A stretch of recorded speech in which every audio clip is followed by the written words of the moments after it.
தற்போதைய அண்மை செய்தி சைவ வைணவ சமயங்கள் குறித்தும் பெண்கள் குறித்தும் ஆபாசமாக பேசிய வழக்கு தொடர்பாக திமுக முன்னாள் அமைச்சர் பொன்முடிக்கு பிடிவாரண்ட் பிறப்பிக்கப்பட்டுள்ளது. அது தொடர்பான அண்மை செய்தியை தற்போது பார்த்து வருகிறோம். சைவ வைணவ சமயங்கள் குறித்தும் பெண்கள் குறித்தும் ஆபாசமாக பேசிய வழக்கு தொடர்பாக முன்னாள் அமைச்சர் பொன்முடிக்கு பிடிவாரண்ட் பிறப்பிக்கப்பட்டுள்ளது. பொன்முடியை செப்டம்பர் 2ஆம் தேதிக்குள் ஆஜர்படுத்த காவல்துறைக்கு உத்தரவு பிறப்பிக்கப்பட்டுள்ளது. முன்னாள் அமைச்சர் பொன்முடியை செப்டம்பர் 2ஆம் தேதிக்குள் ஆஜர்படுத்த காவல்துறைக்கு உத்தரவு பிறப்பிக்கப்பட்டுள்ளது. அது தொடர்பான அண்மை செய்தியை தற்போது பார்த்து வருகிறோம். முன்னாள் அமைச்சர் பொன்முடியை செப்டம்பர் 2ஆம் தேதிக்குள் ஆஜர்படுத்த காவல்துறைக்கு உத்தரவு பிறப்பிக்கப்பட்டுள்ளது.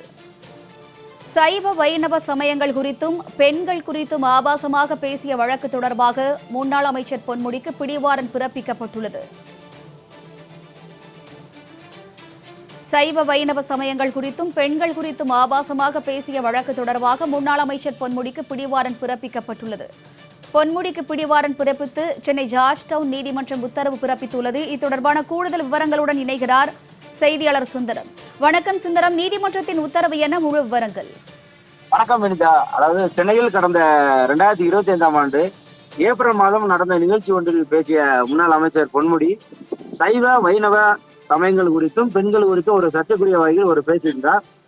இந்த வெறுப்பு பேச்சை பேசிய முன்னாள் அமைச்சர் பொன்முடிக்கு எதிராக புகாரை விசாரித்த மத ரீதியாக வெறுப்புணர்வை ஏற்படுத்துதல், மத உணர்வுகளை புண்படுத்துதல் ஆகிய பிரிவின் கீழ் பொன்முடியை தண்டிக்க வேண்டும் என சென்னை மாநகராட்சி கவுன்சிலர் உமா ஆனந்தன் தனிநபர் புகார் மனு அளித்திருந்தார்.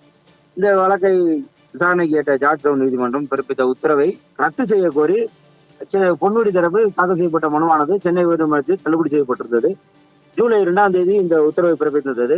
இதையடுத்து பொன்முடி மீதான வழக்கை ஜார்ஜ் டவுன் நீதிமன்றத்தில் நீதிபதி சுதந்திர பாண்டியன் முன் விசாரணைக்கு வந்தபோது நேரில் ஆஜராவதிலிருந்து விலக்கு கோரி பொன்முடி தரப்பில் ஒரு மனுவை தாக்கல் செய்யப்பட்டிருந்தது. இந்த மனுவை தள்ளுபடி செய்த நீதிபதி பொன்முடியை வரக்கூடிய செப்டம்பர் 2ஆம் தேதிக்குள் கைது செய்து ஆஜர்படுத்தபடி காவல்துறைக்கு உத்தரவிட்டு விசாரணையை செப்டம்பர் 2ஆம் தேதிக்கு தள்ளி வைத்தனர். கூடுதல் விவரங்களுக்கு நன்றி சுந்தரம்.